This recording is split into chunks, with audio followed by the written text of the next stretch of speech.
नमस्कार दोस्तों, स्वागत है आपका हिंदी नॉलेज शो में। तो दोस्तों, अभी अभी भारत के लिए दो बहुत ज़्यादा बड़ी खुशखबरी आई हैं। और मज़े की बात तो ये है कि जितनी ज़्यादा खुशखबरी हमारे लिए है, चीन के लिए ये उतनी ही बड़ी दुख खबरी है। अब मैं ऐसा क्यों कह रहा हूँ, मैं आपको एक एक करके दोनों खबरें बताता हूँ, आप खुद समझ जाएंगे।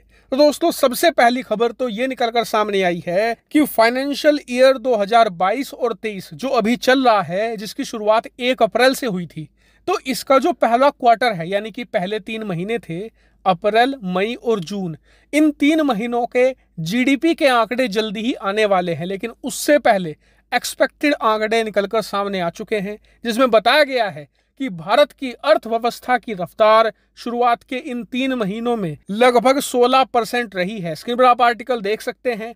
रिपोर्ट में साफ बताया गया है कि भारत की जो जीडीपी की रफ्तार थी वो डबल डिजिट में रही है, जो बहुत ही ज्यादा इंप्रेसिव है। क्यों? क्योंकि इसी सेम पीरियड में चीनी अर्थव्यवस्था बहुत ही ज्यादा तेजी से डिक्लाइन कर रही है। उनकी जो ग्रोथ है वो लगातार 1-2% के आसपास है और भारत की रफ्तार 16% जा रही है। और इतना ही नहीं, चीन की अर्थव्यवस्था की हालत अब बहुत ज्यादा खराब हो चुकी है। स्क्रीन पर आप आर्टिकल देखिए, बीबीसी ने खुद छापा है कि चीन के बड़े बड़े शहरों में अब पावर कट हो रहे हैं। क्यों? क्योंकि बिजली की बहुत ज्यादा कमी है। सरकार लोगों से बिजली बचाने को कह रही है। इतना ही नहीं, चीन के तो कई इलाकों में सड़कों के किनारे जलने वाली जो लाइट होती है उन्हें भी बंद किया जा रहा है ताकि बिजली बचाई जा सके। ये हो चुकी है इनकी अर्थव्यवस्था की हालत।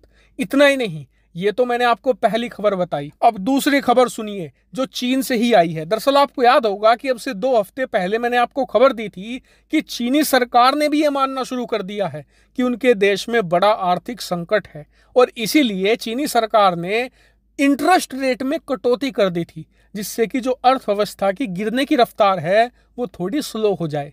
लेकिन वो चीन को अब उल्टा पड़ चुका है। क्यों? क्योंकि इंटरेस्ट रेट घटने की वजह से वहाँ के इंडस्ट्रियल हब बिल्कुल भी खुश नहीं है और बहुत सारी जो विदेशी कंपनियां थी जो चीन में बड़ी बड़ी फैक्ट्री लगाती थी, उन्होंने चीन से पुल आउट करना शुरू कर दिया है। और इसकी शुरुआत एप्पल ने ही कर दी है। कल ही मैंने आपको बताया था कि एप्पल पहली बार ऐसा कर रही है कि अपना जो लेटेस्ट आईफोन है वो चीन के बाहर बनाएगी। और वो कौन सा देश होगा? वो होगा भारत। जी हाँ, चीन के साथ साथ भारत में भी आईफोन 14 बनेगा। और ये तो एक शुरुआत है, बहुत सारी छोटी कंपनियों ने ऑलरेडी ऐसा करना शुरू कर दिया है। और आपको मैं पहले ही बता देता हूं, आज इसका जो परिणाम होगा ना, वो चीनी अर्थव्यवस्था बहुत ही भयानक रूप से भुगतेगी आने वाले कुछ ही महीनों में। आप खबरें पढ़ना शुरू करेंगे कि चीन में इतने करोड़ लोग बेरोजगार हो गए, इतने करोड़ लोगों की नौकरी चली गई, इतनी हजार फैक्ट्रियां बंद हो गई। ये अब होना शुरू हो चुका है चीन में। और इसकी जो खबरें हैं 1-2 महीने बाद आप तक पहुंचने लगेगी। और यकीन मानिए, इससे सबसे ज्यादा फायदा भारत को होगा, क्योंकि जितने भी दुनिया भर के बड़े देश हैं वो चीन के खिलाफ भारत को एक अल्टरनेटिव के तौर पर देखते हैं। ऑलरेडी भारत में बहुत सारी ऐसी कंपनियां हैं जो चीन में थी पहले, अब भारत में आकर मैन्युफैक्चरिंग करती हैं। अब आने वाले समय में ये संख्या बल बढ़ता चला जाएगा। और भारत की जो रफ्तार है, अभी जो 16% का आंकड़ा आया है, आने वाले क्वार्टर में ये और ज्यादा तेजी से आपको बढ़ता हुआ दिखेगा।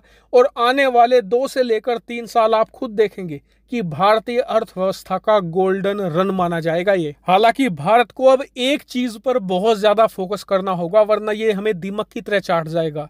ये है ट्रेड डेफिसिट, यानी कि व्यापार घाटा, जो लगातार बढ़ता ही जा रहा है।